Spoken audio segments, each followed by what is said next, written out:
అడవిలో కాచే వెన్నెల అనుభవించేదెవ్వరులే, కన్నుల అనుమతి పొంది ప్రేమ చెంతకు చేరదులే.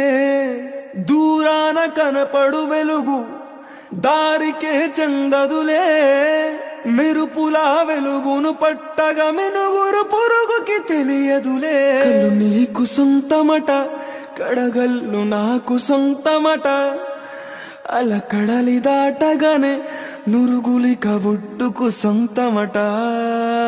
కన్నుల భాషలు తెలియవులే, కన్నెల మనసులు ఎరుగములే. ఒకవైపు చూపి మరువైపు దాచక అద్దాల మనసు కాదులే, చేతులు సంద్రాన్ని మోయలేవులే. గాలి వీచి ఆకురాలిన కొమ్మ గురుతులు చెరగవులే, దెబ్బలెన్ని తిన్నగాని